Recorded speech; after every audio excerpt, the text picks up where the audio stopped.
Assalamualaikum. Waalaikumsalam. Sebelumnya, perkenalkan nama saya Farah Cantika, perawat yang bertugas pada pagi hari ini, Bu. Bisa disebutkan nama panjang dan tanggal lahirnya, Bu? Nama saya Septiana, tanggal lahir 10 April 1980. Coba saya cek gelangnya dulu nih, Bu. Ini sih. Oh iya, benar nih, Bu. Ibu biasa dipanggil siapa? Septi saja. Oh Ibu, tujuan saya di sini saya akan mengecek kondisi kesehatan Ibu. Sekalian kalau Ibu mempunyai masalah atau keluhan, Ibu bisa sampaikan kepada saya. Ibu, siapa tahu saya bisa membantu. Apakah Ibu bersedia? Iya, saya bersedia. Ibu, bagaimana perasaannya pagi hari ini? Pagi ini perasaannya tidak enak sekali, Bu. Kaki saya keduanya sakit sekali. Rasanya ingin mengakhiri hidup saya. Karena sakitnya sudah lama sekali. Oh, jadi Ibu merasa tidak nyaman dengan sakitnya ya? Boleh disampaikan sakitnya dari kapan, Ibu? Sudah lama sekali, Bu. Apakah sakitnya udah ada 10 tahunan, Bu? Ada, Bu. Untuk lukanya seperti ini sudah berapa lama, Bu? Kurang lebih 1 bulan. Oh, 1 bulan Ibu. Berarti terasa lelah dan sakitnya ya, Bu. Untuk aktivitas sebelum sakit bagaimana? Iya, saya sebelum sakit saya melakukan aktivitas seperti biasa, bekerja dan yang lain. Tapi untuk sekarang rasanya nggak bisa buat begini sakit. Oh, untuk aktivitasnya berarti dibantu keluarga, Ibu. Iya, dibantu. Selain ada perasaan tersebut, kalau Ibu mengalami merasa lelah, bahkan ingin bunuh diri, apakah sering disampaikan? Iya, sering. Lalu yang dilakukan Ibu apa? Biasanya saya wudhu untuk menenangkan diri. Bagus itu, Bu. Apakah setelah wudhu rasanya jauh lebih tenang, Bu? Iya, sedikit lebih tenang. Ya baik, yang dilakukan Ibu itu sudah benar, tapi ada beberapa cara untuk mengatasi masalah Ibu. Di sini saya akan berbincang-bincang dengan Ibu. Kurang lebih waktunya 10-15 menit. Saya minta waktunya ya. Untuk posisinya sudah nyaman tidur seperti ini. Iya, sudah. Baik, kita akan mendiskusikan tentang cara untuk mengatasi rasa lelah, kemudian merasa tidak berdaya, dan rasa ingin bunuh diri. Apakah Ibu siap? Siap.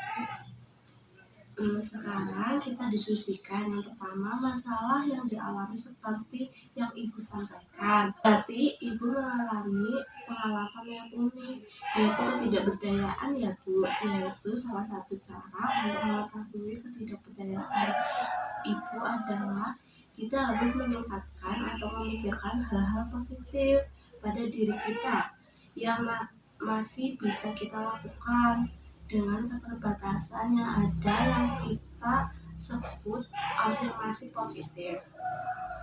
Sebelum melakukan afirmasi positif, kita akan memulai mengidentifikasi apa saja hal-hal positif dan pikiran negatif yang sering Ibu alami, supaya nanti kita bisa dihalau dengan pikiran positif. Saya sudah siapkan catatan dan daftar. Sekarang coba Ibu sebutkan hal-hal yang sering Ibu pikirkan. Bisa disebutkan? Yang pertama, rasa ingin bunuh diri, merasa lelah dengan sakitnya, dan merasa tidak berguna. Baik Ibu, ada 3 ya. Ingin bunuh diri, merasa lelah dengan sakitnya, dan merasa tidak berguna. Nah, dari 3 pemikiran negatif tersebut, yang paling melintas di pikiran Ibu apa? Ingin bunuh diri.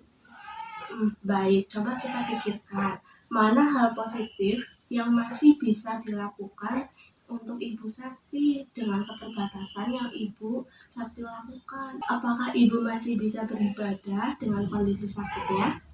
Ya, masih, Bu. Walaupun saya sedang sakit, saya bisa beribadah sambil tiduran. Baik Bu, lalu apalagi? Misalnya Ibu masih ditungguin oleh keluarga? Iya, masih. Berarti keluarga masih mensupport Ibu. Selain itu apalagi Bu? Saya harap saya masih bisa berkumpul dengan keluarga. Baik, berarti ada rasa untuk bisa sembuh ya Bu. Nah sekarang Ternyata ibu punya 3 pikiran positif karena tadi ibu mengatakan pikiran negatif untuk bunuh diri sering datang, jadi harus dikendalikan. Ibu ini kan beragama Islam, kemudian dengan bunuh diri apakah baik atau dihindari, Bu? Seharusnya sih tidak baik dan harus dihindari. Berarti kalau begitu kita dikendalikan dengan hal-hal positif. Yang pertama yaitu sholat, beribadah, minimal membaca istighfar. Jadi kalau pikiran itu datang tiba-tiba, ibu bisa katakan astagfirullahaladzim, saya mau sehat, saya ingin sembuh, keluarga saya masih mendukung. Bisa seperti itu, Bu? Bisa. Coba kalau pikiran itu datang tiba-tiba, lalu bagaimana ibu yang akan lakukan? Berkata istighfar. Ya, coba nih, Bu. Astagfirullahaladzim, saya ingin sembuh, saya ingin sehat, saya ingin berkumpul dengan keluarga. Luar biasa, Ibu. Itu dilakukan terus-menerus, Ibu, supaya bisa berkurang pikiran-pikiran negatif pada Ibu. Baik, Ibu, sepertinya ini sudah 15 menit bincang-bincang kita sesuai dengan kesepakatan ya. Bagaimana perasaannya Ibu? Sedikit lebih tenang dan nyaman. Alhamdulillah kalau begitu. Baik, berarti ada manfaatnya Ibu. Coba ulangi apa nama terapinya dan bagaimana caranya. Afirmasi positif dengan cara jika ingin bunuh diri, mengucapkan astagfirullahaladzim. Baik Ibu, terapinya jangan lupa diulang-ulang. Kita besok akan ketemu lagi Ibu di jam yang sama. Tepatnya di sini lagi. Kalau Ibu butuh bantuan, Ibu bisa memanggil saya di ruang perawat. Apakah ada yang ingin ditanyakan? Tidak ada. Baik Ibu, jika tidak, saya permisi Ibu, saya pamit. Terima kasih atas kerjasamanya. Terima kasih Ibu, Assalamualaikum. Waalaikumsalam.